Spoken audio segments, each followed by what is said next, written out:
हमनी के संस्कृति, हमनी के संस्कार सदा रहे हमनी के साथ। भारत के महान ग्रंथ और काव्य सब के संपूर्ण संकलन सब्सक्राइब करें तिलक।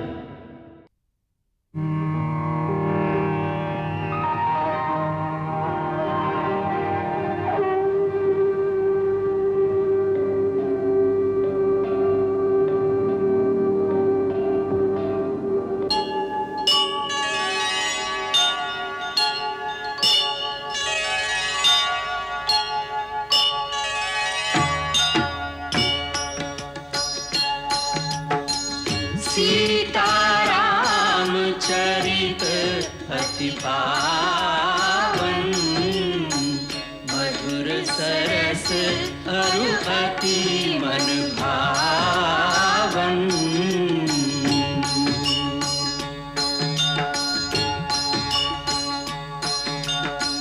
पुण्य पुण्य कितने हो सुने सुनाए, की प्यास बुझत न बुझाए।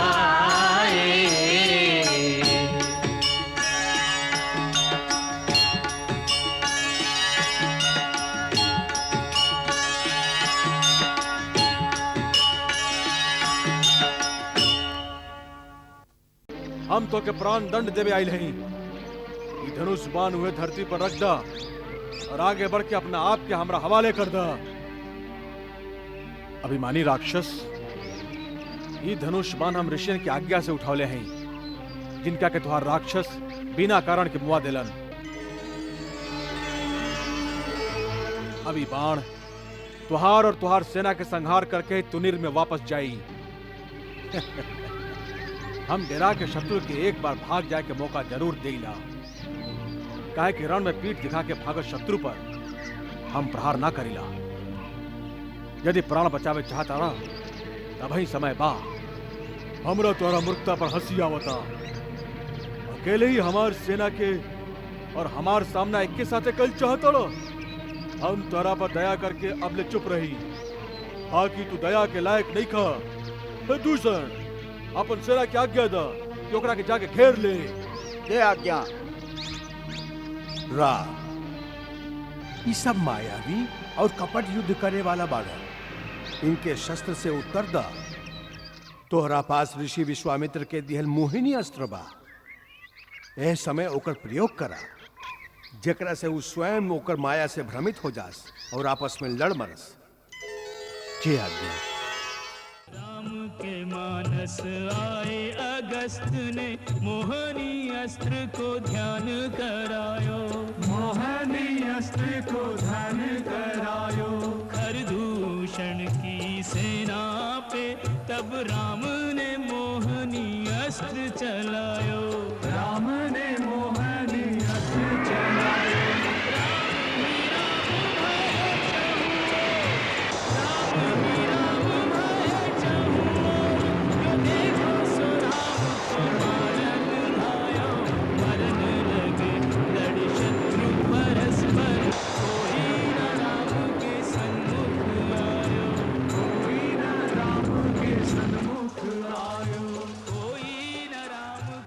अरे मूर्ख लोग, ई का कर रहल बाड़ा? आपस में काहे लड़ रहल बाड़ा? दूषण, ई का हो रहल बा? भैया, हमार योद्धा पागल हो गइल बाड़न, आपस में ही लड़ा तारन।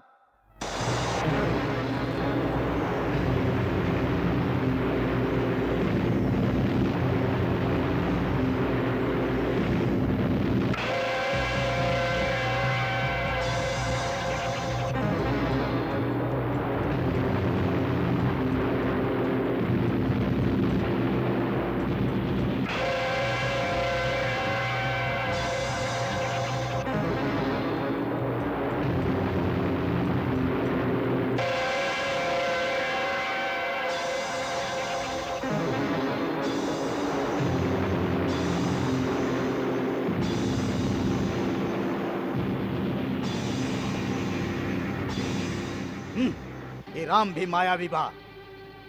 वो मोहिनी अस्त्र के प्रयोग करके हमार सेना के भ्रम में डाल देलस। अच्छा, तो हम पहले होकर माया के ही खत्म कर देते हैं। इले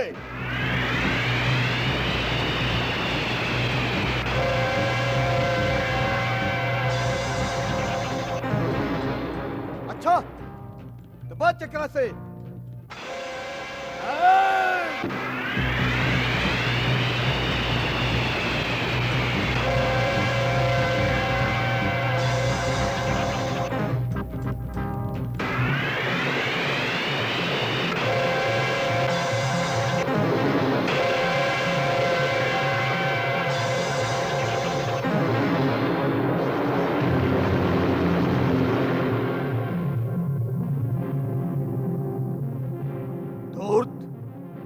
दूषण के मार के तू अपन मौत के पुकार ले बाड़े।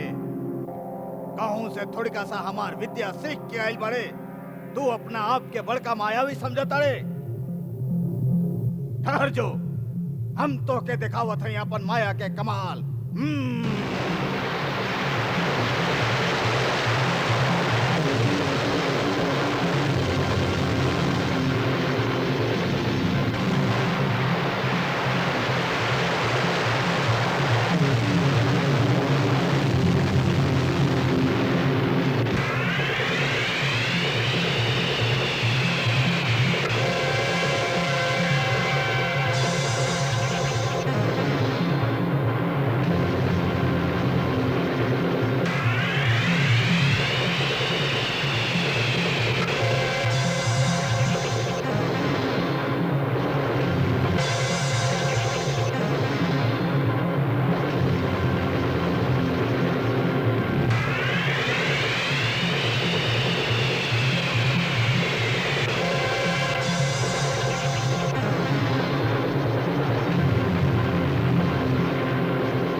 तू धन्य बाड़ा राम। महाबली खरा और दूषण के एह संसार में तोहरा अलावा केहू न मार सकत रहे। तोहार सदा जय होखे।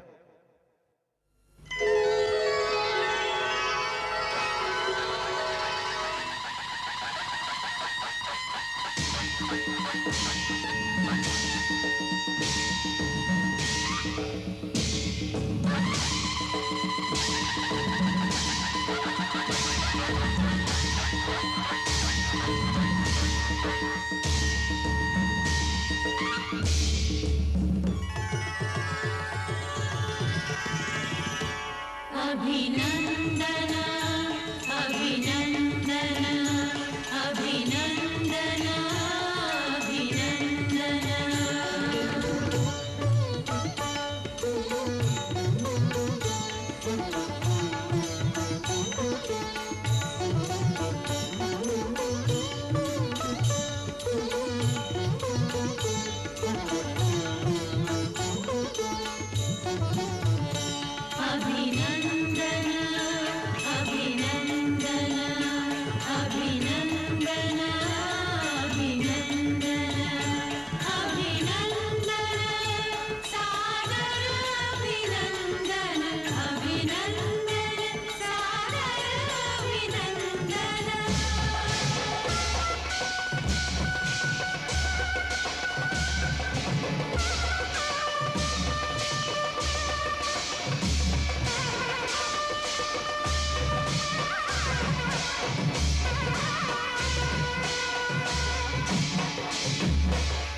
कि शिव ही सुनायो। जटाटवी गलज्जल प्रवाह पावितस्थले गलेवलम्ब्य लम्बितां भुजङ्ग तुङ्गमालिकाम् डमड्डमड्डमड्डमन्निनादवड्डमर्वयं चकार चण्डताण्डवं तनोतु नः शिवः शिवम्। ॐ नमः शिवाय। ॐ नमः शिवाय। जटाकटाह सम्भ्रमभ्रमन्निलिम्प निर्झरि विलोलवीचिवल्लरी विराजमानमूर्धनि धगद्धगद्धगज्जललाटपट्टपावके किशोर चन्द्रशेखरे रतिः प्रतिक्षणं मम। ॐ नमः शिवाय। ॐ नमः शिवाय। अखर्व सर्वमङ्गलाकलाकदम्ब मञ्जरी रसप्रवाह माधुरी विजृम्भणा मधुव्रतम् स्मरान्तकं पुरान्तकं भवान्तकं मखान्तकं गजान्तकान्धकान्तकं तमन्तकान्तकं भजे। ॐ नमः शिवाय। ॐ नमः शिवाय। धीर वीर नहीं धीर गवायो, शिव स्तोत्र रचि शिव ही सुनायो। शिव सावन वांछित फल पायो तुम्हारी जय। जय बोले त्रिभुवन तुम्हारी जय। जय बोले त्रिभुवन लंकेश्वर राजेश्वर हे दशानन हे दशानन। लंकेश्वर राजेश्वर हे दशानन हे दशानन।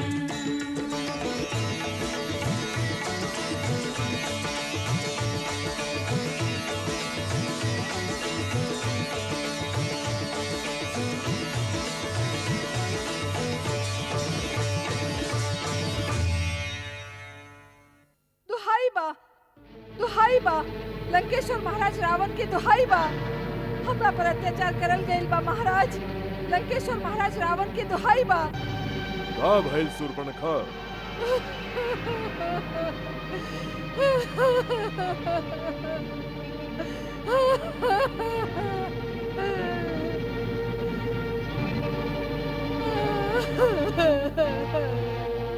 दुहाई बा हमरा पर अत्याचार करल गइल बा महाराज।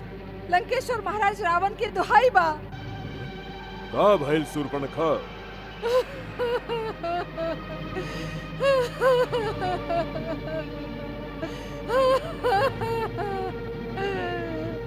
ई कैसन हाल बनैले बाड़ू?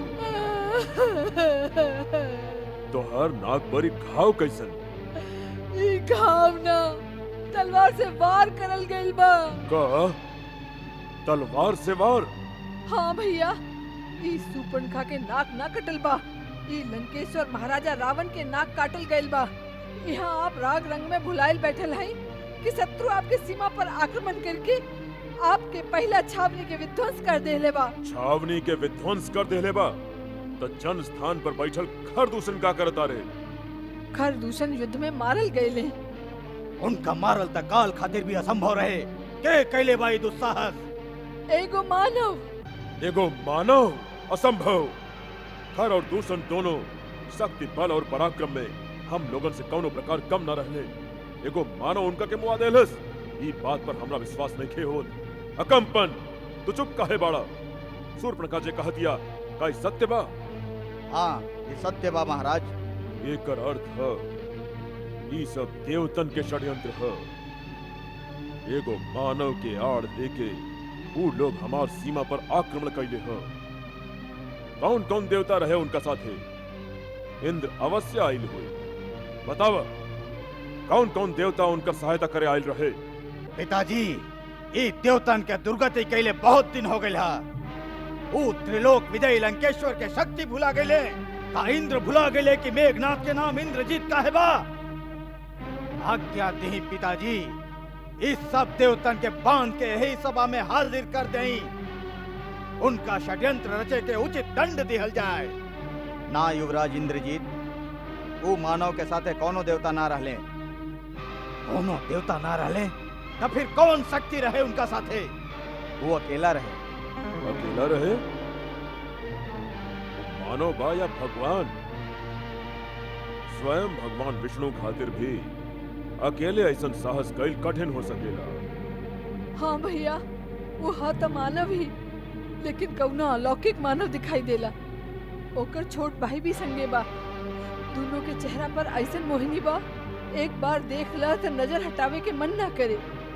उनका संगे एगो स्त्री भी बा, जेकर रूप के एक बार देख ले तो कामदेव भी मोहित हो जाए। कौनो देवांगना, अप्सरा, गंधर्व, किन्नर या नाग कन्या भी ओकरा सुंदरता में जीत ना सके। सूर्पणखा, तू हमरा एह समय ओकर और ओकर स्त्री के रूप के मोहिनी के अनर्गल बात मत सुनावा। हमरा उ मानव के शक्ति और बल पर विचार करे दा। हमरा सोचे दा उ कौना कारण रावण के शक्ति के ललकारे के साहस कैले बा। एकरा पीछे का भेद है? उहे तो हम कह रहा है। हमार मतलब खाली इतना ही बा कि जब हम वो स्त्री के देख ली तो हम सोच ली जिस तरह संसार के हर अनमोल वस्तु महाराज रावण के पास है, वही तरह ये नारी के भी लंकेश्वर के राजमहल की शोभा होके की चाहिए। यह सोच के हम वो नारी के आपके खातिर उठावे गईली कि वो दोनों भाई हमरा पर आक्रमण करके हमारी ई दुर्दशा कर देले।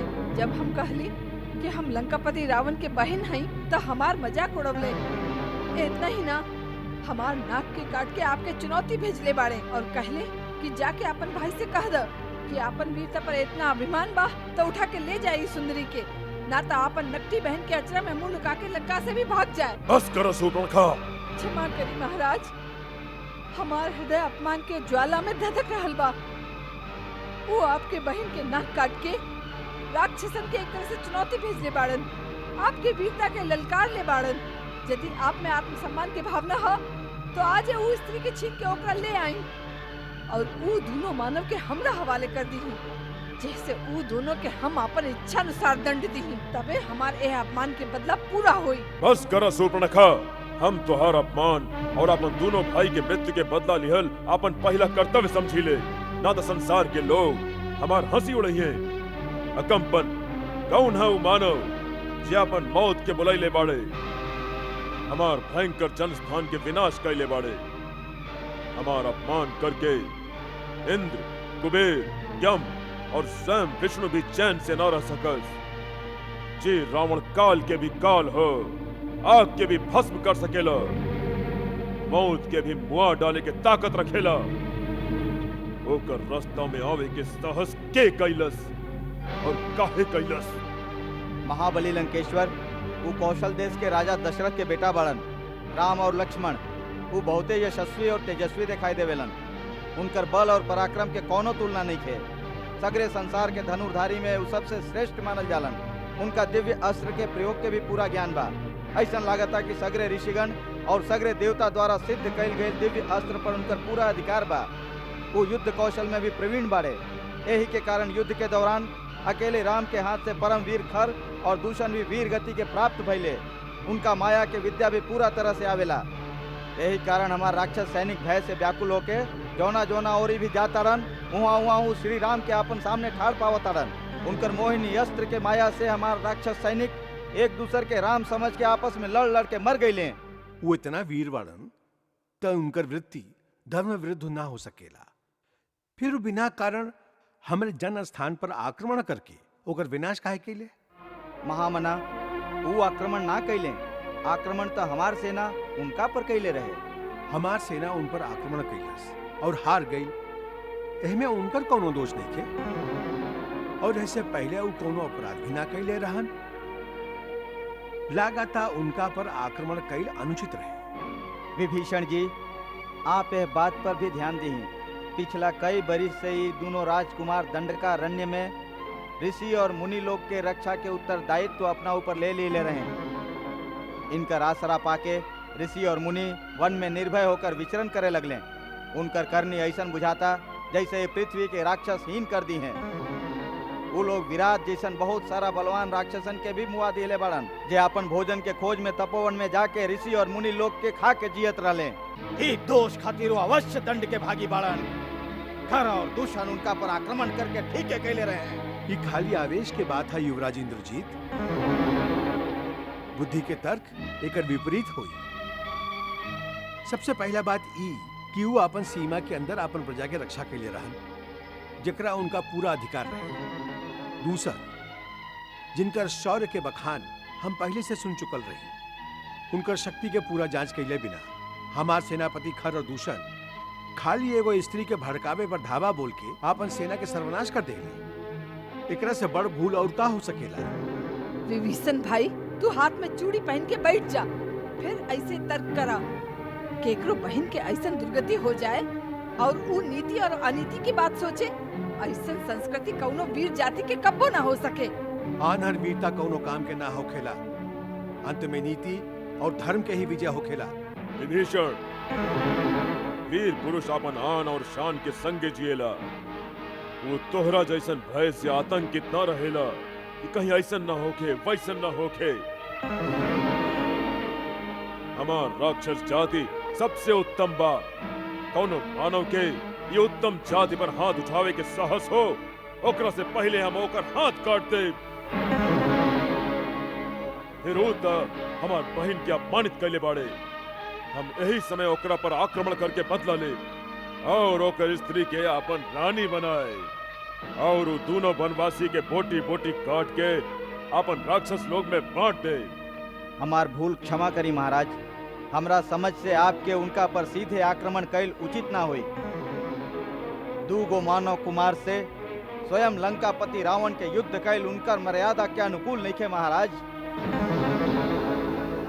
बाकी जब वो खर और दूषण जैसन पराक्रमी के सेना सहित संहार कर सकेलन, तो स्वयं रावण के कैल ही उचित हुई। महाराज, यदि आप दोनों मानव के जीत भी ले लें तो यह में आपके कामान बढ़ी, और यदि वो खर और दूषण के लेखा आपके कोनो तरह के क्षति पहुंचैले तो लंकेश्वर के कीर्ति के धब्बा लाग जाये। हमार मानी तो आप छल से ओकर स्त्री के हर लें। राम अपन स्त्री के बहुत प्रेम करेला। ओकरा छीना जाए पर ओकर शोक में वो अपने आप अधमरा हो जाए। फिर आपके कोनो भी सेवक ओकर जीवन लीला के समाप्त कर सकेला। महाराज, सेनापति अकंपन के बाद विचार करे योग्य बा। बाकी नीति विरुद्ध बा। कुछ नीति विरुद्ध नहीं खे। लंकेश्वर, वो दंड वनवासी आपके बहन पर घात कैले बा, एगो स्त्री पर शस्त्र प्रहार कैले बा। आप भी बदला ली ही, उनका स्त्री के मान भंग करके अपन बहन के बदला ली ही भैया। हाँ महाराज, जिस तरह नाग से मणि छिन जाए पर नाग तड़प तड़प के मर जाला, वही तरह स्त्री के अपहरण हो जाए पर वो विरह से मर जाई, लाज से मर जाई, संताप से मर जाई। निश्चय ही ये सुझाव हमके विचार करे योग्य लागता। छल से, बल से, कौशल से सीता के ओकरा से जुदा कर दी भैया।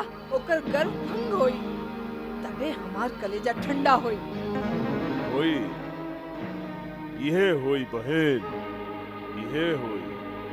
यदि उनका से युद्ध कई आपके शान के विरुद्ध है, तो का चोरी करके आपकी शान बढ़ जाए महाराज?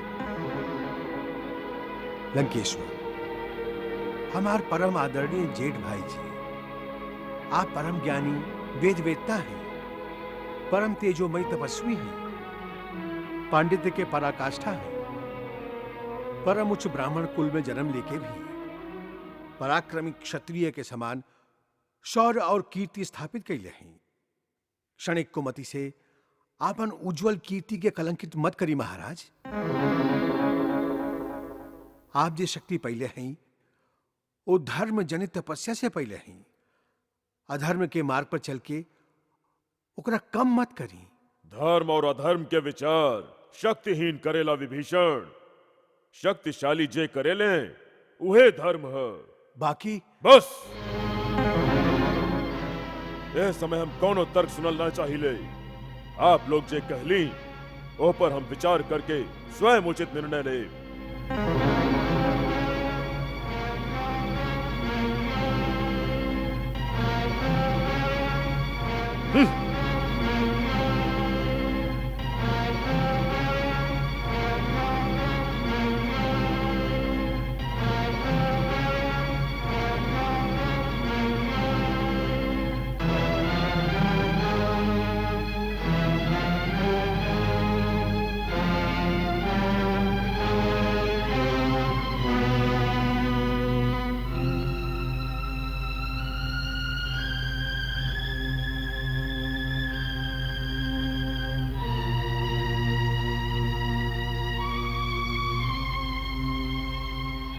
भैया एमे इतना सोचे की जरूरत नहीं खे।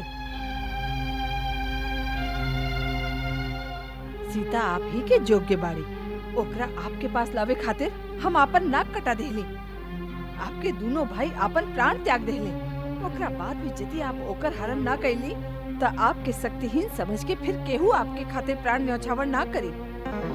नीति कहेली कि आग, रोग, सांप और शत्रु के कबो तुच्छ ना समझे के चाहिए। और फिर ये कौनो साधारण मानव ना लागेलन जे खर और दूसरन के पराजित कैले बाड़े। उनका से बैर मोल लेबे से पहले अच्छा तरह से सोच लेबे के चाहिए। आप राजा हैं, आप जे कुछ भी करब ओकर परिणाम आपके सगरी प्रजा के भुगते के पड़ी। आपके कोई भी काम व्यक्तिगत ना हो सकेला महाराज। सुनले हैं कि आज दरबार में विभीषण जी भी आपके यही सुझाव देहले बाड़न। विभीषण ऐसे कहेला काहे कि वो कायर है, ओकर खून में वीरता के जोश नहीं खे। और मंदोदरी भाभी ऐसे कहेली काहे कि उनका सऊद के आवे के भय लाग रहल बा।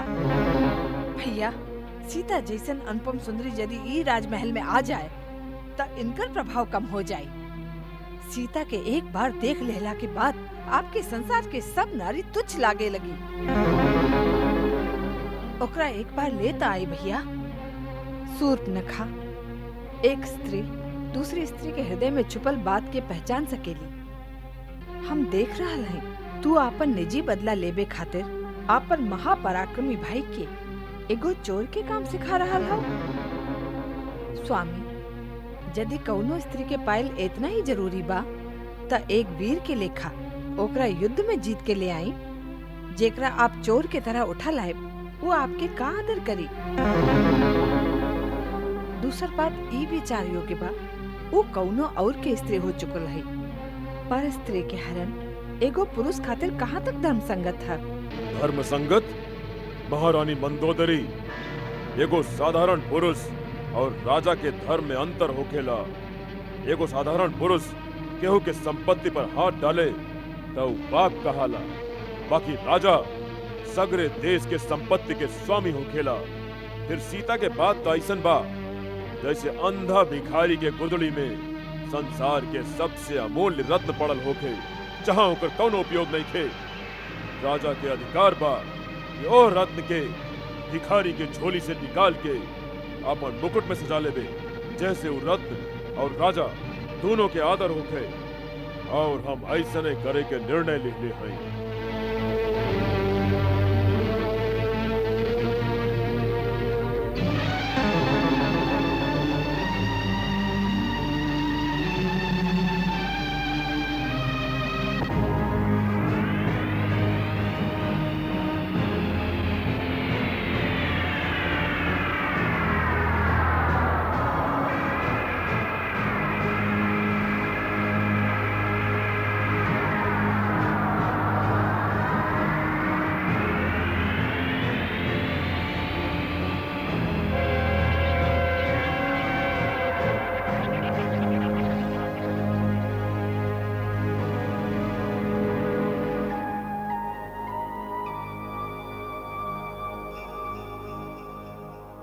ओम नमः शिवाय, ओम नमः शिवाय, ओम नमः शिवाय। मारीच, मारीच।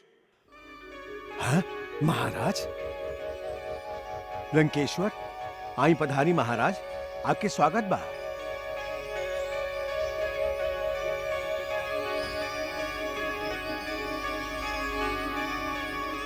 महाराज आसन ग्रहण करी।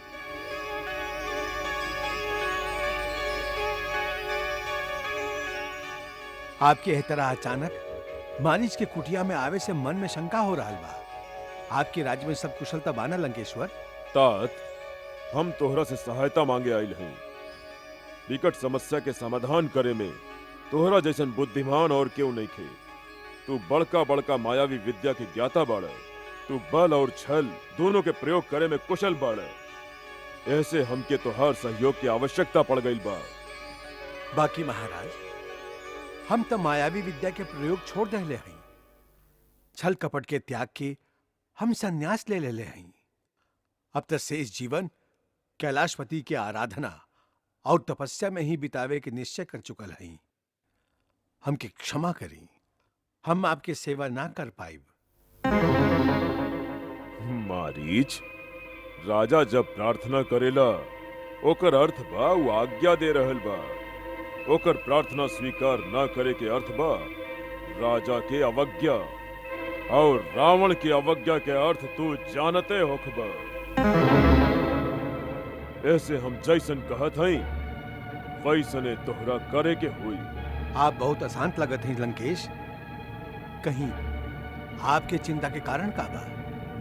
ओकरा खातिर हमरा के का करे के हुई? मारीच, एगो मानो हमार छावनी के विध्वंस कर देहलस, घर और दूषण के मुआ देहलस। एगो मानव? कौन बाऊ? सुनले हैं अयोध्या के कोई राजकुमार है राम, जे अपन छोट भाई लक्ष्मण और अपन पत्नी सीता के संगे पंचवटी में रहे आयल है। वो हमार प्यारी बहन शूर्पणखा के भी अपमान कैले बा।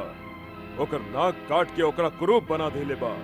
हम मन में ठान लेले हैं जे हमार बहन के रूप बिगड़ ले बा, हम ओकर रूपवती स्त्री के ओकरा से छीन ले, अपन रानी बनाई, हम सीता के अपहरण करब। ऐसे हमरा तोहार सहायता की आवश्यकता बा। हमार सहायता? हाँ, तू अपना माया से एगो अद्भुत सोना के हिरण के रूप धारण करा, जेकर सींग सोना के होके, जेकर चमड़ा सुनहरा होके, ऐसन जैसन कभी केहू देखले ना होके। तोहरा देख के राम और लक्ष्मण भी शिकार खातिर भगिए। यदि वो ना निकलने तो सीता उनका अवश्य तोहार शिकार खातिर भेजी। वही समय हम ओकरा कुटिया से उठा ले आई। देख, वो सुंदरी के कैसन सौभाग्य है कि वन के कुटिया में से सीधा लंका के राजमहल में पहुंचे वाली है। ओकर सौभाग्य बाकी ना, बाकी आपके दुर्भाग्य जरूर उदय हो रहल बा महाराज रावण। कहा? हाँ लंकेश, आप जेकरा एगो छोटा सा राज्य के कौनो साधारण राजकुमार समझ रहल हई, वो राम के महिमा आप ना जाने ली। हमरा लागता कौनो सचमुच आपके परम शत्रु बा, जे आपकी सलाह दिले बा। काहे कि दुष्कर्म के बाद आप कुल सहित नष्ट हो जाए, लंका के ईंट से ईंट बच जाई। आप हमार मानी तई सब कुछ भूल के लंका लौट जाई। आपके रंग महल में एक से एक सुंदर रानी है, उनके संगे आनंद से जीवन बिताई। सीता रूपी ज्वाला के हाथ मत लगाई, ना तो सब कुछ भस्म हो जाई। कायर, डरपोक, शत्रु के महिमा के बखान करके रावण के डरावे के कोशिश करता रह। रावण जेकर भय से भय भी भयभीत हो खेला, जे काल के भी काल है। हम आपके डरावे खातिर ना कहतानी महाराज, हम साच कहतानी। हम राम के अलौकिक प्रताप के देख चुकल है। हमरा एगो बिना पर के बाण मरले रहन तो हम 100 योजन दूर समुद्र के एह पार आके गिरल रही। वो साधारण मानव नहीं खे। मारीच, एगो मानव हमार छावनी के विध्वंस कर देहलस, घर और दूषण के मुआ देहलस। एगो मानव? कौन बाऊ? सुनले हैं अयोध्या के कोई राजकुमार है राम, जे अपन छोट भाई लक्ष्मण और अपन पत्नी सीता के संगे पंचवटी में रहे आयल है। वो हमार प्यारी बहन शूर्पणखा के भी अपमान कैले बा। ओकर नाक काट के ओकरा कुरूप बना देले बा। हम मन में ठान लेले हैं जे हमार बहन के रूप बिगड़ ले बा, हम ओकर रूपवती स्त्री के ओकरा से छीन ले, अपन रानी बनाई, हम सीता के अपहरण करब। ऐसे हमरा तोहार सहायता की आवश्यकता बा। हमार सहायता? हाँ, तू अपना माया से एगो अद्भुत सोना के हिरण के रूप धारण करा, जेकर सींग सोना के होके, जेकर चमड़ा सुनहरा होके, ऐसन जैसन कभी केहू देखले ना होखे। तोहरा देख के राम और लक्ष्मण भी शिकार खातिर भगिए। यदि वो ना निकलने तो सीता उनका अवश्य तोहार शिकार खातिर भेजी। वही समय हम ओकरा कुटिया से उठा ले आई। देख वो सुंदरी के कैसन सौभाग्य है कि वन के कुटिया में से सीधा लंका के राजमहल में पहुंचे वाली है। ओकर सौभाग्य बाकी ना, बाकी आपके दुर्भाग्य जरूर उदय हो रहल बा महाराज रावण। कहा? हाँ लंकेश, आप जकरा एगो छोटा सा राज्य के कौनो साधारण राजकुमार समझ रहल हई, वो राम के महिमा आप ना जाने ली। हमरा लागता कौनो सचमुच आपके परम शत्रु बा जे आपकी सलाह दिले बा, काहे कि ई दुष्कर्म के बाद आप कुल सहित नष्ट हो जाई, लंका के ईंट से ईंट बच जाई। आप हमार मानी तई सब कुछ भूल के लंका लौट जाई। आपके रंग महल में एक से एक सुंदर रानी है, उनके संगे आनंद से जीवन बिताई। सीता रूपी ज्वाला के हाथ मत लगाई, ना तो सब कुछ भस्म हो जाई। कायर, डरपोक, शत्रु के महिमा के बखान करके रावण के डरावे के कोशिश करता रह। रावण जेकर भय से भय भी भयभीत हो खेला, जे काल के भी काल है। हम आपके डरावे खातिर ना कहतानी महाराज, हम साच कहतानी। हम राम के अलौकिक प्रताप के देख चुकल है। हमरा एगो बिना पर के बाण मरले रहन तो हम 100 योजन दूर समुद्र के एह पार आके गिरल रही। वो साधारण मानव नहीं खे। इतना तो सोची कि जे तारका और सुबाहु के वध कैले, शिव के जय धनुष के बड़का बड़का महाबली ना हिला सकले, ओ धनुष के वो आसानी से तोड़ देले। खर और दूषण जैसन योद्धा के ओकर विशाल सेना के साथ समाप्त कर देले। उका साधारण मानव हो सकेलन? महाबली, आप उनका से दुश्मनी के विचार छोड़ दे ही। यही में आपके और आपके राज्य के भला हुई। मारीच, हम तोहरा से उपदेश लेवे नहीं खे आई। जे तोहर माई के वध कैलस, ओकरा खातिर तू स्नेह दिखावत रह। स्नेहवश ना राजन, हम विनाश के डर से ही सब कहत हई। डर? तू केकरा डरावे की कोशिश करत आर? यदि राम साधारण मानव नहीं खे तो रावण का साधारण पुरुष है। रावण जेकरा डर से देवता भी कांपेलन, जे कैलाश पर्वत के उठावे के ताकत रखेला, स्वयं यमराज भी जेकर दास बाड़न। रावण मतलब एको अहम द्वितीयो नास्ति, न भूतो न भविष्यति। जे कुछ आप सुना रहल हई वो सत्य बा, बाकी मत भूलाई ये सब शक्ति आप अपन पुण्य कर्म से प्राप्त कैले हई। और जब केहू अपन शक्ति के प्रयोग पाप कर्म में करे लागेला तो वह शक्ति ओकरा धोखा दी जाली। हम आपके मामा भी हई, ऐसे आपके नीति के बात समझा रहल हई। जे नारी अपन इच्छा से ना आवे वो आग के ज्वाला हो खेली, काहे एगो जरत अंगारा के हृदय से लगावे चाहता रहा। बस मारीच, उपदेश सुने की आदत नहीं खे त्रिलोक विजयी रावण के। हम तीनों लोकन के राजा हैं। संसार के सभे सुंदर वस्तु पर हमारा अधिकार बा। हमरा खातिर कुछ पराया नहीं खे, सब कुछ हमार हो। हमरा नीति मत सिखावा। शक्तिशाली पुरुष जे करेला उहे नीति कहावेली। शक्ति के सबसे विनाशकारी रूप भी ये है जेकर आप प्रदर्शन करत हई। यह विनाश के जड़ है राजन। तू नीति के बात करता रह और इतना नीति भी ना जाने ला। राजा के सामने तर्क ना कल जाए। ऐसन राजा जी आपन हितैषी के सुझाव सुने बदे तैयार ना होला।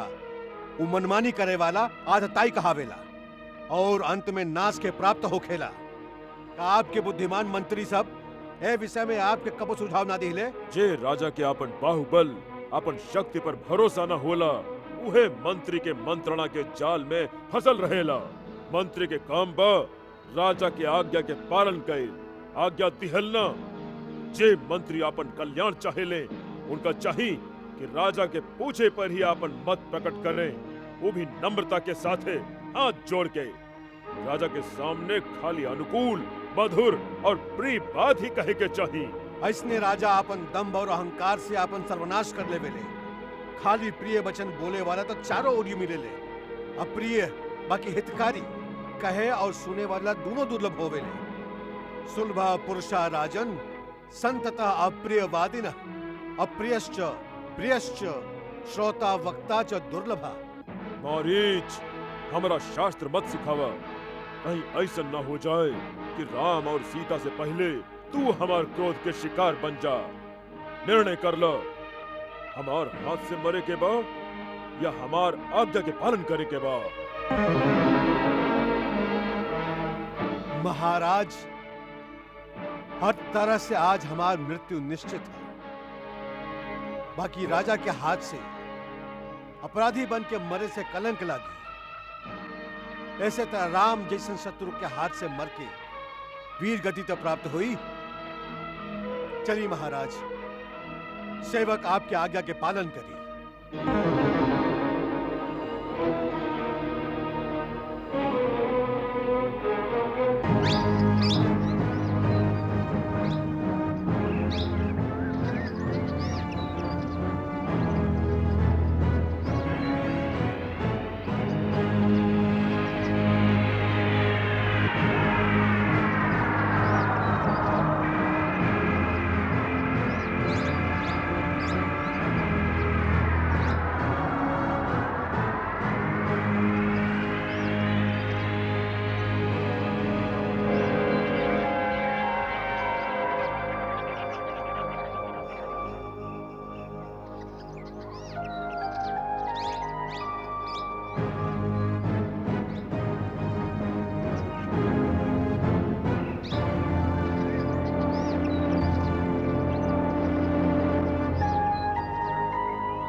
आर्यपुत्र, लक्ष्मण भैया, आई जल्दी आई।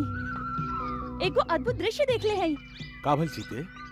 एगो अलौकिक मृग हमारे आश्रम के पास घूम रहा है। अलौकिक मृग? हाँ। कहाँ बा? आई जल्दी आई। आई स्वामी, आई जल्दी आई। देखी ना, प्रकृति के अद्भुत कारीगरी, वो अनोखा हिरन।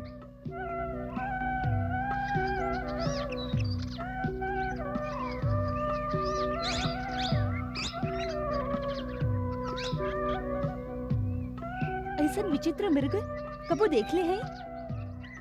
एकर सींग देखी, लागता सोना के बा।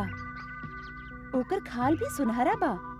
सचमुच अद्भुत, विलक्षण। देखा लक्ष्मण? देखा तानी भैया। स्वामी, एकरा कौनो तरह पकड़ ले है ना।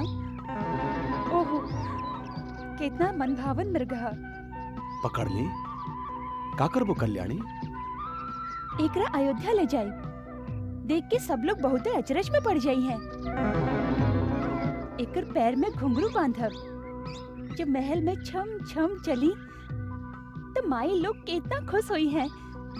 ना तो वनवास के याद समझ के भरत भैया के भेंट करब। जाई ना, जल्दी पकड़ ले आई। लक्ष्मण, तुहार भाभी की इच्छा पूरा कर ही के पड़ी। वास्तव में ई बा भी बहुत सुंदर। एक रूप ही एक शत्रु बन गई है। भैया, एकरा प्रति भाभी के मोह हम लोग उनके कोनो संकट में न डाल देवे। हमके तो स्वर्ण मृग माया जैसन बुझाता। ये प्रकृति के विरुद्ध अप्राकृतिक है, असंभव है।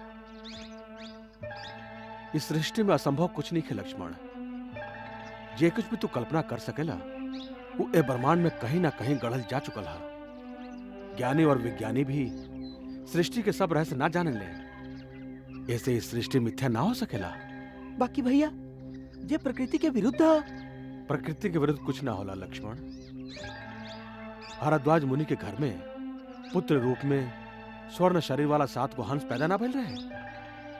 यही तरह हजारों करोड़ रूप में जीव मिले ले लक्ष्मण। भगवान के माया के सामने ज्ञान विज्ञान के तर्क काम ना करे। भगवान के माया हो सकेला, बाकी तो हमरा कोनो राक्षसी माया बुझाता। याद बा भैया, एक बेर दंडक वन में कोनो राक्षस यही तरह मृग बन के आयल रहे। ओहो, आप दोनों भाई यही तरह तर्क करत रहब तो इतने में हिरन भाग जाए। आप हमार इतना सा इच्छा भी पूरा न कर सकी। लक्ष्मण, लागत है सीता मृग के पहले बिना नामनी है। हम अब ही आवत हैं।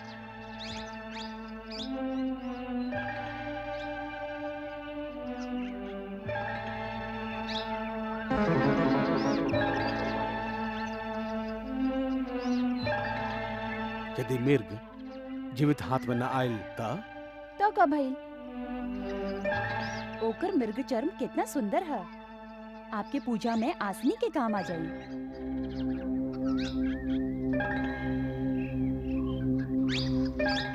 भैया हमरा अभी भी संदेह बा ई कोनो राक्षसी माया ना होके। यदि राक्षसी होखी तो ओकर अंत भयल भी आवश्यक है।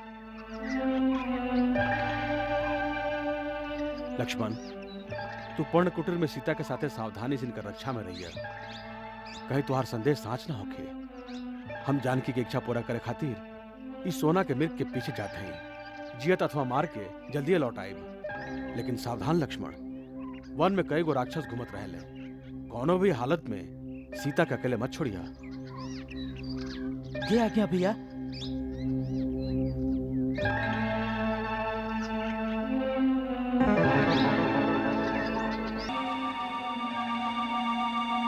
निगम नेति शिव ध्यान न पावा, माया मृग पाछे सो धावा।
लक्ष्मण, हाय लक्ष्मण, हाय लक्ष्मण, हाय सीते, हाय सीते,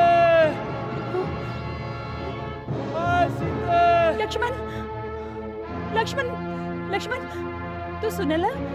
बचावा, बचावा लक्ष्मण, हाय सीते।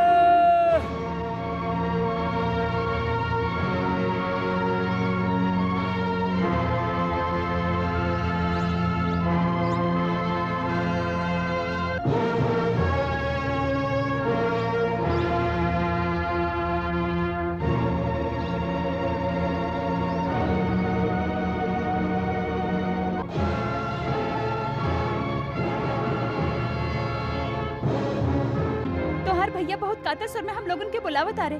वो जरूर कौनो संकट में फंस गई हुई हैं। वहाँ के पुकार में कितना करुणा बा। लागता बहुत सा राक्षस वहाँ के घेर ले हुई हैं। लक्ष्मण, तू ना सुनला उनकर पुकार? सुन ले है भाभी। फिर तू अब ही ले इवे बाड़ा। जा लक्ष्मण जा, जाके उनका बचावा। लक्ष्मण, का भाई तू जात काहे नहीं ख? काहे कि हम जाना था भैया कोनो संकट में फंसी ना सकेले। भाभी, आपके स्वामी के देव असुर नाग दानव केहू परास्त ना कर सके। इस शायद भैया की आवाज ही ना हा। ई कोनो धोखा बा। आप इतना अधीर मत हो की भाभी, धीरज रखी भाभी। जेकर पति संकट में हो और सहायता खातिर पुकार रहल होके, ओकरा तो धीरज रखे के बात सिखा रहल बाड़ा। लक्ष्मण, का तू राक्षसन के डर के मारे अपन प्राण बचावे खातिर ना जाता रह? हम तो होके इतना कायर कब्बो ना समझ ले रही।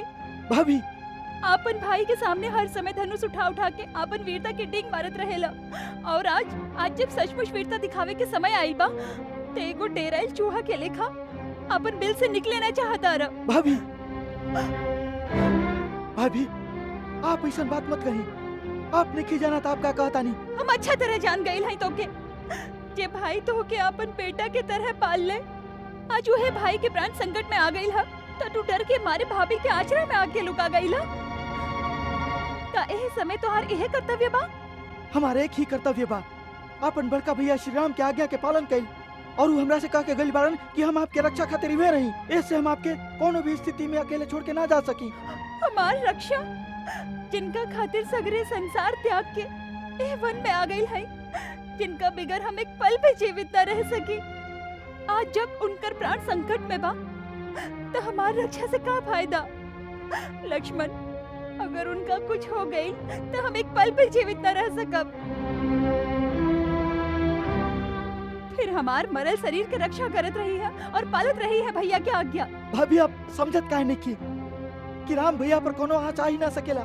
तीनों लोक में केहू भी ऐसा वीर नहीं के जो उनका परास्त कर सके। कोना दुर्भाग्य के कारण आपके बुद्धि इतना हीन हो गया।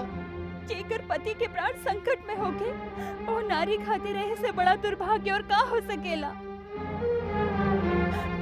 आज तू हट धर्मी पर उतर आइल बाड़ा। पीठ तो तू हमेशा से बाड़ा, बाकी आपन कायरता के कारण हमार कहना ना मनबा, एकर हमरा उम्मीद न रहे। भाभी, आप हमरा कायर मत कहीं। कायर ना पाड़ा तो हमारा आज्ञा के पालन कर। भाभी, आप हट मत करी, ना तो कुछ अमंगल हो जाए। तो ठीक है, अमंगल हो जाए तो लक्ष्मण, बाद में समय मत गवाव।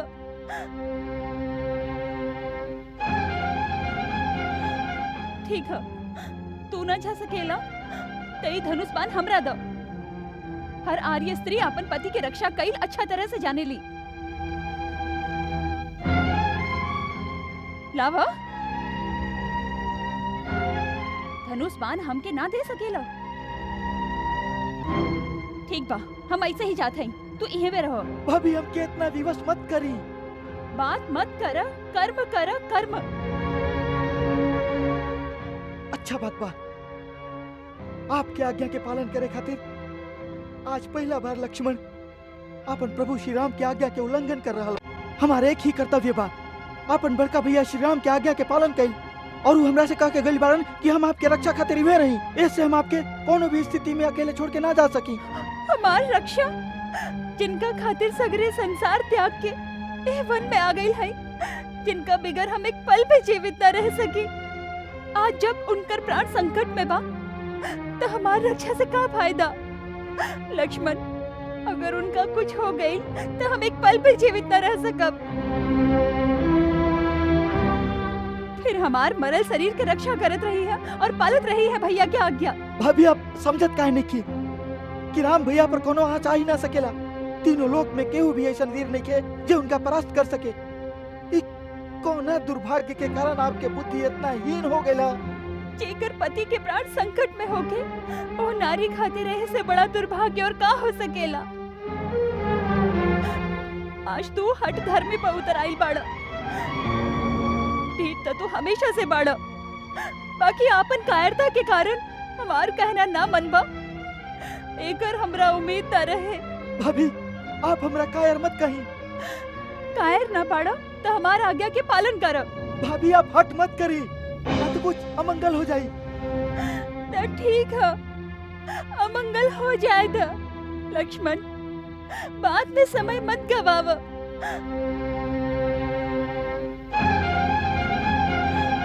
ठीक है, तू न जा सकेला तो ये धनुष बाण हमरा दो। हर आर्य स्त्री अपन पति की रक्षा कई अच्छा तरह से जाने ली। लावा धनुष बाण हमके ना दे सकेला। ठीक बा, हम ऐसे ही जाते हैं, तू इहे में रहो। भाभी हमके इतना विवश मत करी। बात मत कर, कर्म कर, कर्म। अच्छा बात बा, आपके आज्ञा के पालन करे खातिर आज पहला बार लक्ष्मण अपन प्रभु श्री राम की आज्ञा के उल्लंघन कर रहा बा। आप कुटिया में चल जाइए।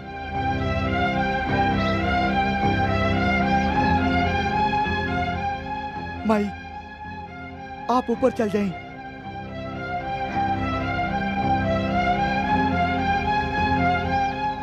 भैया हमका क्षमा करी।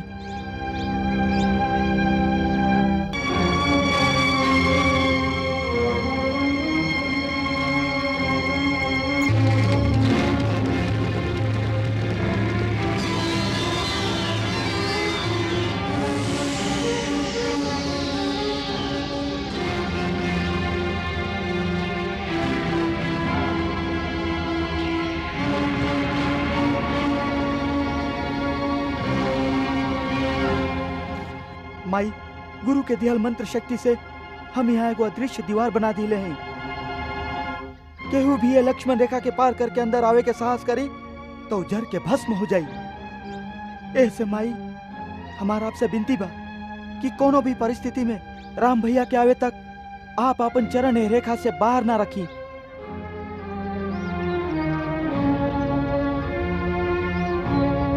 हे वन के देवतागण, समस्त प्राणी लोग, हम माई सीता के आपके सुरक्षा में छोड़ के जा रहल हैं। इनका रक्षा करब।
भिक्षाम देहि भिक्षाम देहि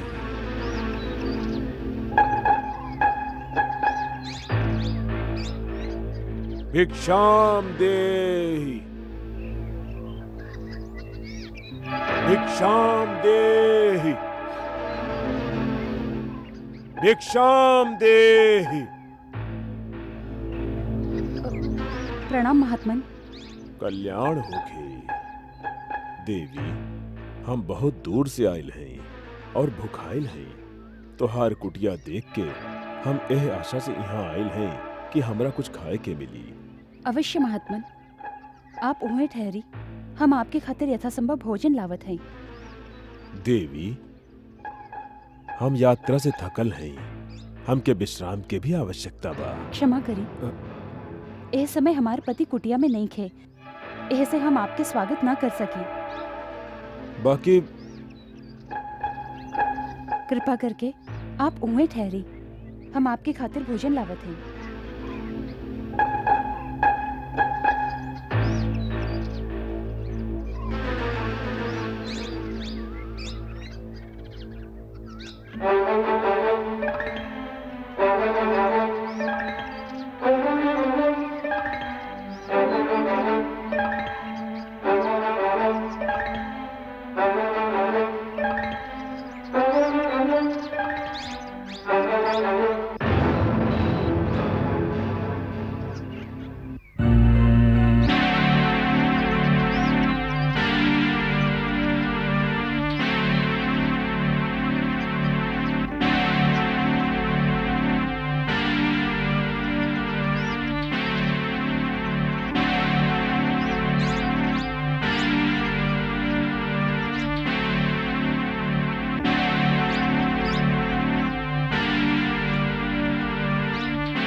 मुनिराज,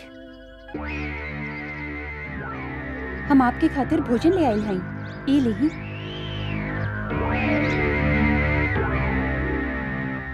ले आवा देवी। कृपा करके आप ही के यहाँ आवे के पड़ी। अब तो हम आसन जमा ले गए हैं, यात्रा से थकल हैं, बार बार उठल नहीं खेजा। जे कुछ देवे के बा एहमे देना। भगवान, हम एह सीमा के बाहर ना आ सकी, एह से आपके ही कष्ट करे के हुई। देवी, तू कोनो आर्य कन्या न लागतारू। द्वारे पर आए लते थी भगवान के रूप होखेला और तू हमार तिरस्कार कर रहल हो। जी ना आती थी देवता, हमार वहाँ ना आवे के कारण आपके तिरस्कार ना, असल में हमार देवर हमार सुरक्षा खातिर एगो सीमा रेखा खींच गई बाड़न और अपन शपथ दे के कह गई बाड़न कि मर्यादा के सीमा के त्याग के बाहर मत जाइह। यही से हम बाहर ना आ सकेले। आप कृपा करके यह बात के बुरा मत मानी। बस बहुत हो चुकल। तू बार बार हमार तिरस्कार करत आरू। पहले हमरा कुटिया के अंदर आवे से रोक देहलू और अब दूर से भोजन दे रहल बाड़ू जैसे हम कौनो पशु पक्षी होखी। ऐसा व्यवहार नीच जात के लोगन के संगे कईल जाला। केहू संत महात्मा द्वारे पर आ जाए तो बड़ा आदर से स्वयं ओकरा पास जाके ओकर चरण छू के भिक्षा दिहल जाला। ठीक बा, हम तोहार द्वारे से भुखाइल चल जाए, बाकी एह अपमान खातिर हम तोके श्राप दे। ना ना मुनिराज, हमरा पर दया करी। हमके आपन बेटी की तरह समझ के हमार समस्या और व्यवस्था के समझे की थोड़ी का कोशिश करी। हम सब समझी ले, सब कुछ जानी ले। हम त्रिकालदर्शी हैं, मोर के स्त्री। हम सब देख रहल हैं। तोहर पति ए समय एगो स्वर्ण मृग के शिकार खातिर वन में मारल मारल फिर रहल बा। वो स्वर्ण मृग आपन सींग से तोहर पति के एक बेर आहत कर चुकल बा, फिर भी तोहर पति ओकर पीछे भाग रहल बा। हम श्राप देत हई कि उहे स्वर्ण मृग आपन तीखा सींग से तोहर पति के। ना ना, आप उनका श्राप मत देही। हम उन्हें आवत हैं।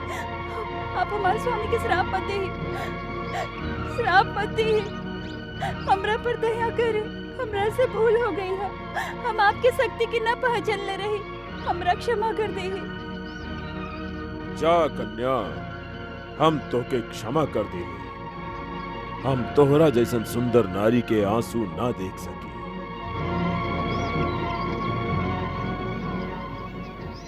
हम मिथिला के राजा महाराज जनक की पुत्री हैं। मिथिला के राजकुमारी, और ए हालत में एक कैसन दुर्भाग्य है। जय कंचन काया के देख के देवता भी लार टपकावे लागे। ओकरा तू एक घास फूस की कुटिया में नष्ट करे तारू। ऐसा नारी रत्न के त कौनो त्रिलोक के राजा के पत्नी होके के चाही। हमरा खातिर तो हमार पति ही त्रिलोक के राजा बाड़न। वहाँ से बढ़ के और केहू हो सकेला का? अवश्य हो सकेला। हम तोहके बतावत हैं। सीते, जेकर नाम से देवता, नाग, किन्नर, असुर, राक्षस, मतलब संसार के सगरे प्राणी थर्रा उठत होके। सूरज, चंद्रमा आदि 9 ग्रह जेकर इच्छा से चलत फिरत होके। जे संसार के सभे चराचर प्राणी के स्वामी बा, जकरा देख के पेड़ के पत्ता भी डर से ना हिलेला। हवा भी जेकरा सामने सांस न ले सके। तू तो ओह लंकाधिपति रावण के पत्नी होके के योग्य बाड़ू। ऐसन पाप पूर्ण में बात कहे में तो के लाश नहीं खियाई। महात्मा के रूप में तू कौनो दुरात्मा बाड़ा। के बाड़ा तू? तोहार दास, उहे लंकेश्वर रावण।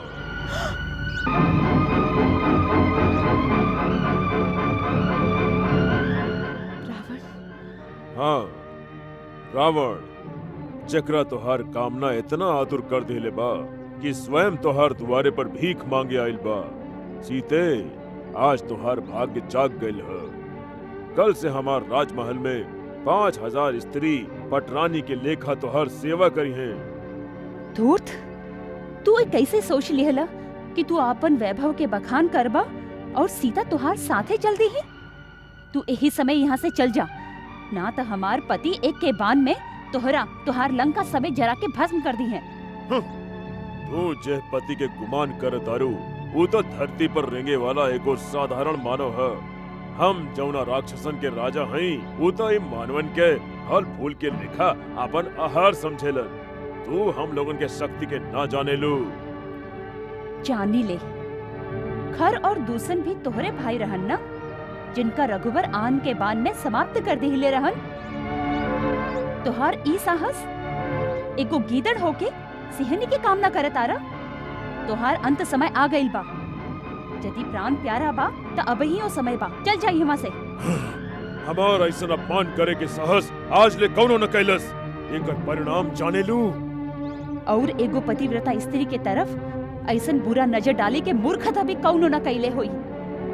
एकर परिणाम जाने ला?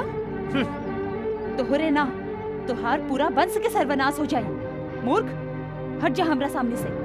फिर से ऊ रेखा के भीतर जाए चाहता रू।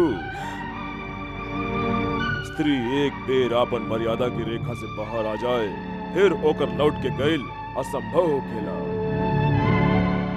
सीते, अब तो के रावण के हाथ से केहू न बचा सकी। ऐसे चुपचाप अपन सहमति से हमरा संगे चला। आर्य, लक्ष्मण, आर्य, भैया, भैया लक्ष्मण। पुकारे और पुकारे।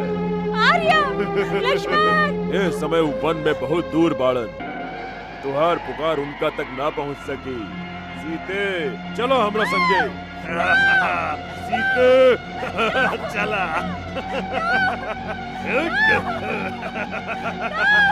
चला।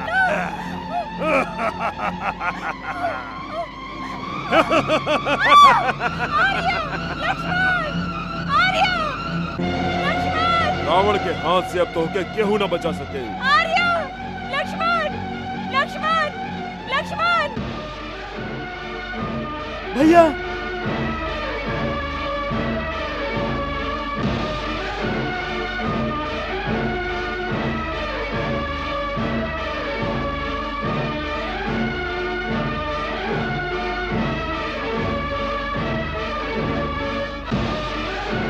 भैया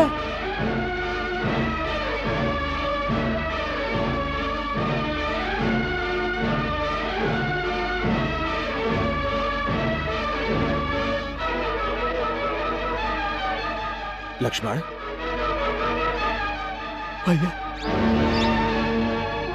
लक्ष्मण, भैया आप लक्ष्मण तू कहाँ चले सीता के अकेले छोड़ के? तुम्हारा हमारा आज्ञा याद नहीं के? हमरा क्षमा करी भैया, आपके पुकार सुन के भाभी हमरा जोर दे के यहाँ भेज देली। हम इनकार कैली तो वैसे कठोर बात कहली कि हमरा बेबस होके यहाँ आवे के पड़ल। ये अच्छा ना भेल भाई, तोहार कहना ठीक रहे। वो हिरण के रूप में मारीच राक्षस रहे। मरत मरत जब वो छल से हमारा आवाज बना के तोहके सहायता खातिर पुकरलस, ओकर वही प्रपंच से हम समझ गई कि हमरा साथे कोनो छल भइल बा। सीता अवश्य कोनो विपत्ति में फंस गई हुई। हमरा लगा था कि वो अब आश्रम में हमके ना मिली। ना भैया, ऐसा मत कही, भाभी हुए हुई है। भगवान करे ऐसे नहीं होके। चला लक्ष्मण। आर्य, लक्ष्मण, आर्य, लक्ष्मण। सीता, सीता बेटी, हम आ रहा हैं। आर्य, केहू बचावा, लक्ष्मण, केहू बचावा। रावण, रुक जा रावण, रुक जा। सीता, हम आओ तानी सीता। हाथ न छटाइयो, ये पापी रावण से हमारी रक्षा करी। यदि आप एकरा से ना लड़ सके तो वन में जाके आर्य पुत्र रघुवीर और लक्ष्मण भैया की हमारी सूचना दी, हमारी सहायता करें। जाई, जल्दी जाई। तू चिंता मत कर बेटी, हमरा जीते जी ई तो के ना ले जा सके।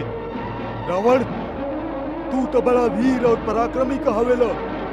एगो असहाय स्त्री के ए तरह चोर लेखा उठा के ले जाके निंदित काम तो के शोभा नहीं के दे। तू विदेह कुमारी के छोड़ दा। ये धर्मपरायण और पतिव्रता स्त्री है। एकर बलपूर्वक अपहरण करे से तू निश्चित ही विनाश के प्राप्त करबा। बूढ़ा जटायु, तू रावण की शिक्षा देवे आइल बड़।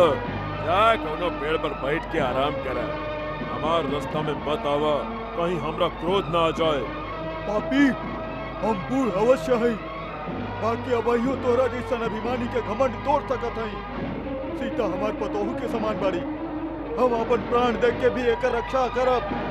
आज तू हमार पंजा से मारल जइबे।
जटायु, तू रावण की शिक्षा देवे आयल बड़, जा कोनो पेड़ पर बैठ के आराम कर। हमार रास्ता में मत आवा, कहीं हमरा क्रोध ना आ जाए। पापी, हम बूढ़ अवश्य है, बाकी अबहियो तोरा जैसन अभिमानी के घमंड तोड़ सकत हई। सीता हमार पतोहू के समान बाड़ी, हम अपन प्राण दे के भी एकर रक्षा करब। आज तू हमार पंजा से मारल जइबे।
पक्षी के पंख काट के तो अपना आप के वीर समझा तारा, तोरा लाज नहीं के आवत।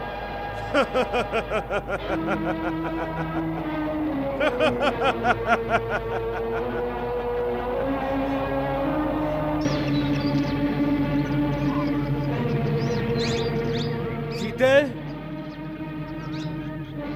भाभी, भाभी, भाभी, भाभी, भाभी।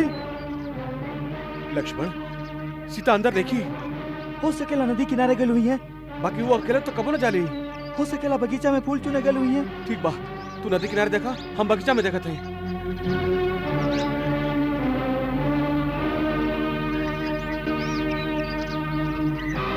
सीते,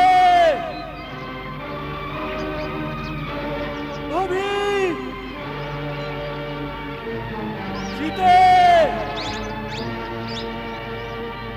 भाभी, सीते, भाभी, सीते,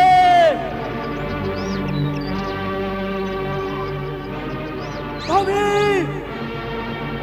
आर्या,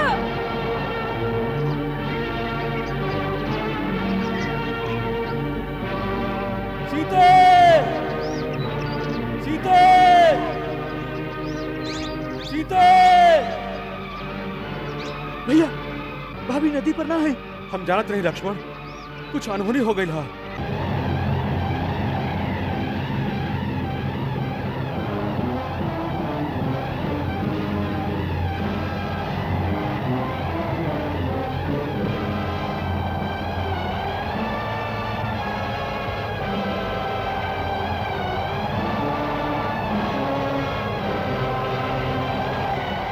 हे वन के निवासी, जब हमार पति हमरा खोजे हुआ आए तो ये गहना उनका देखा दी हा और कह दी हा हमके रावण उठा के ले गई हा। एकरा से कोई फायदा न हुई। जहुआ रावण तो के ले जा रहल बा वो जगह के पता उनका के बताई। निर्लज, आपन उच्च कुल और आपन वीरता के बड़ा बड़ा डेग मारत रहला। का वीर पुरुष के इहे लक्षण होखेला? जब पति घर में ना होके तब ओकर पत्नी के चोर के लेखा के चोरा के ले जाए। एगो अकेली स्त्री पर आक्रमण कईल ही तोहार बड़का वीरता हा। हमार स्वामी तोहरा जैसन कायर और डरपोक नहीं थे। तो हमके आकाश पाताल कहीं भी लुका दा। हमार स्वामी हमार सहायता खातिर जरूर आई है। हमार राक्षसन के अलावा क्या करो आज तक ये भी पता नहीं थे कि लंका बाग का हुआ। वहाँ पहुँचे से पहले तो हर पति रास्ता पर भटक भटक के मर जाये। जिस तरह एगो सांप की आंख अंधेरा में भी दिखाई देला, वही तरह एगो पापी के पाप छुपावे से भी ना छुपेला। पेड़ के पत्ता, पहाड़ के पत्थर और हवा के झकोरा, प्रकृति के कण कण हमार रघुवर के तोहार पाप मार के पता बताई। और जहुआ सीता होई ओकर स्वामी जरूर वहाँ पहुँच जाई है। एकर हमरा पूरा विश्वास बा। देख ले सीते! भाभी! सीते! भाभी! सीते! सीते!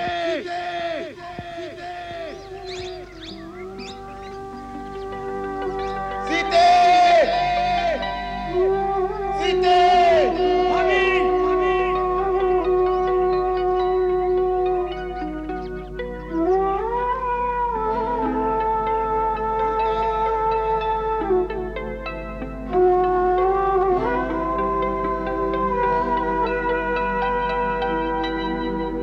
आश्रम देखी जानकी ही ना भय बिकल जस प्राकृत दीना।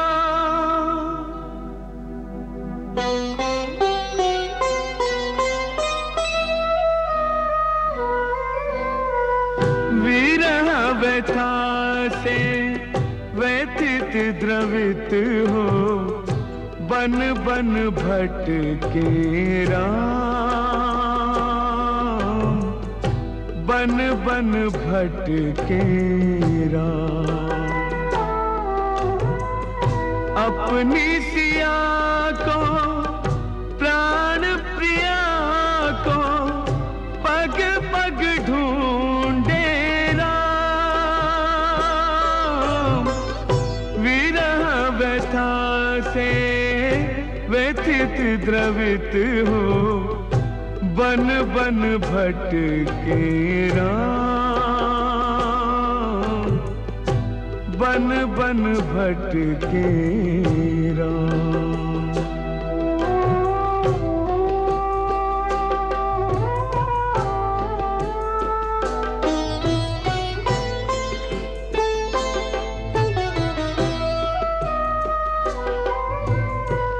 कुंजन माहिना सरिता तीरे विरह विकल रघुवीर अधीरे। हे खग मृग मधुकर शेनी तुम देखी सीता मृग नैनी। वृक्षलता से जासे तासे पूछत डोले राम। विरह व्यथा से व्यथित द्रवित हो बन बन भटके राम, बन बन भटके राम।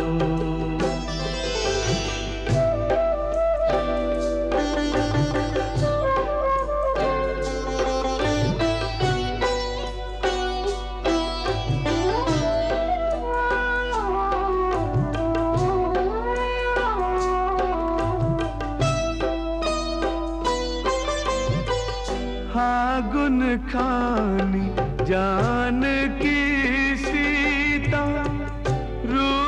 सुशील व्रत नेम पुनीता प्राणाजी का घनिष्ठ स्नेही कबहु न दूर भई वैदेही श्री हरि जो श्रीहीन सिया बिन ऐसे लागे राम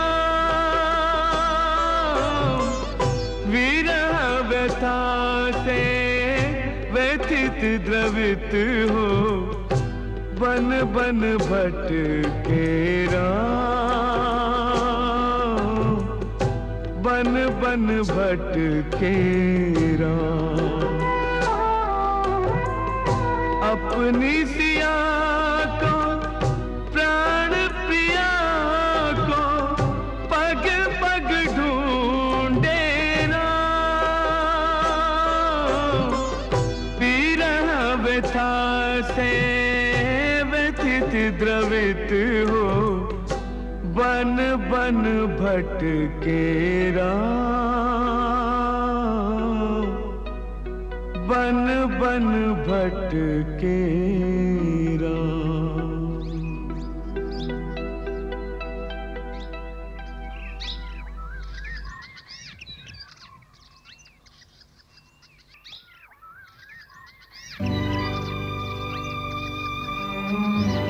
ई कहा लक्ष्मण? राम राम राम जटायु राम राम राम राम राम राम राम राम तात तात तात आपके ही दशा के केले सा? कौन पापी आप पर आघात केले सा? तू आ गया राम हम तोहरे प्रतीक्षा में प्राण के रोक ले रही राम हम तो के सीता के बतावे के चाहत रही राम। सीता सीता के पता कहवा सीता? ओकरा ओकरा ले गई।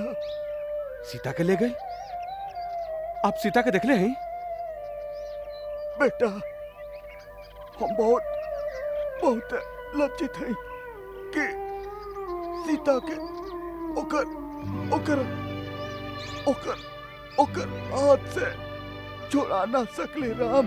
आप केकरा हाथ से ओकरा के छुड़ा ना सकली? कौन ले गए ओकरा के? ओकरा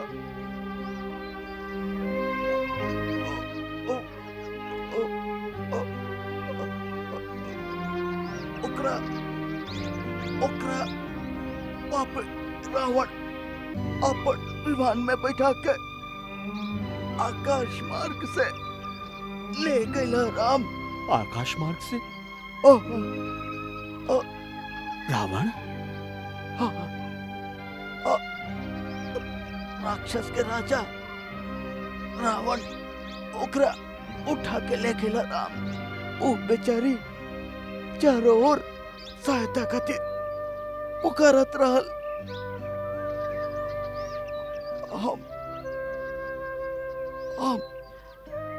हम रावण के रोके के चाली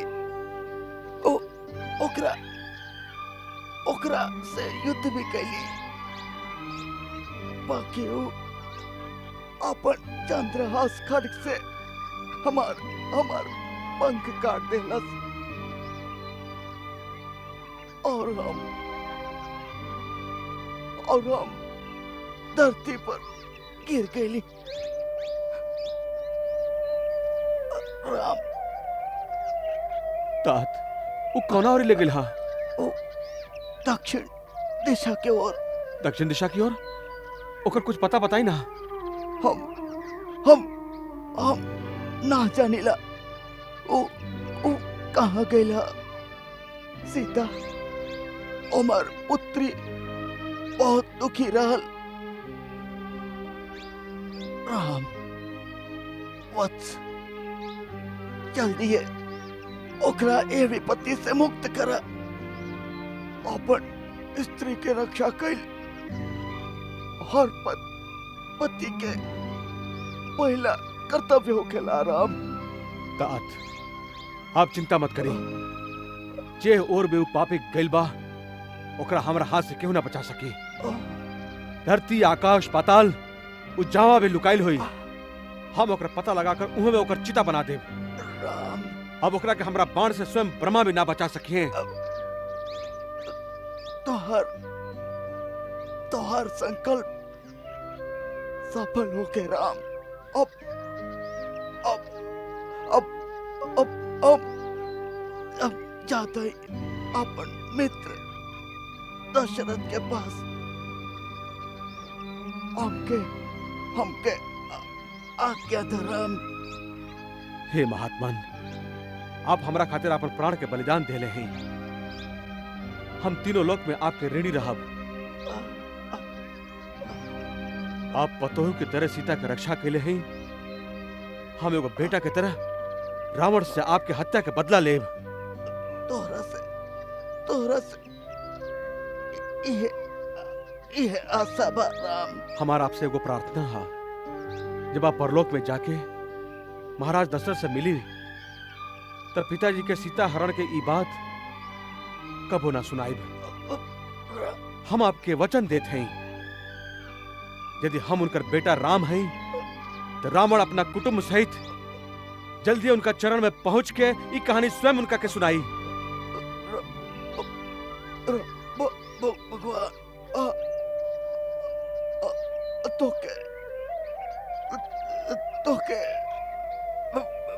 तोके विजयी करी है बेटा।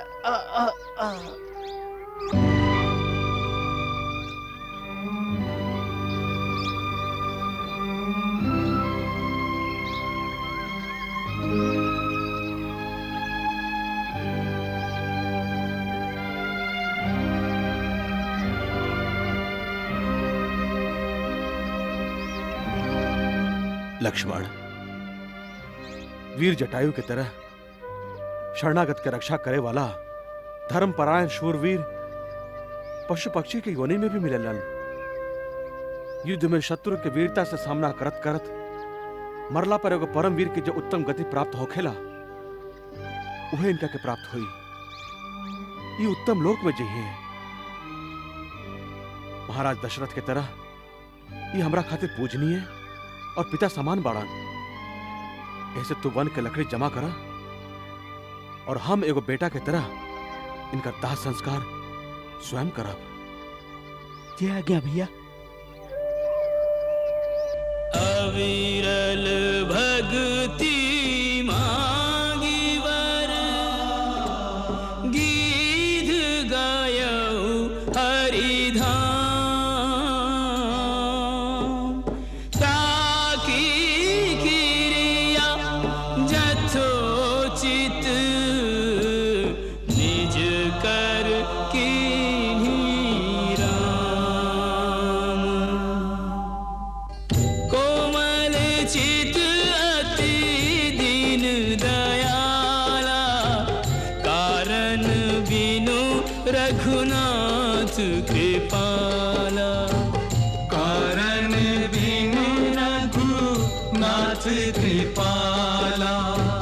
गिध अधम खग आमिष भोगी, गति दीन्ही जो जाचत जोगी। गति दीन्ही जो जाचत जोगी।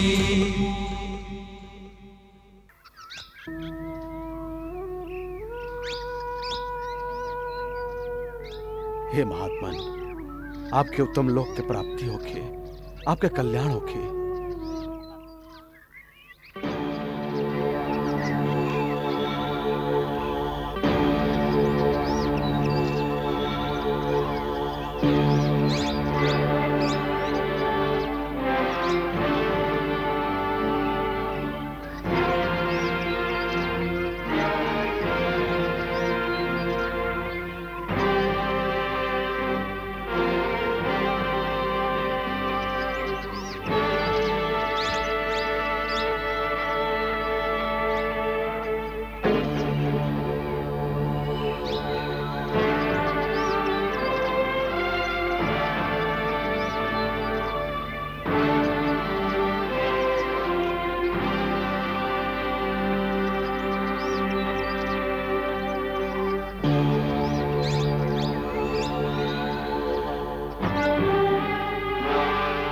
माता कुछ खैली पियली की ना?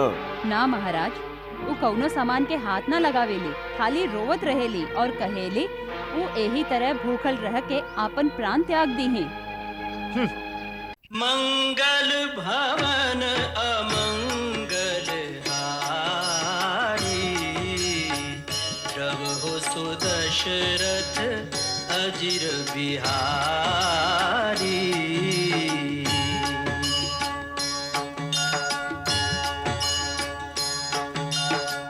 सीताराम चरित अति पावन, मधुर सरस अरु अति मन भावन।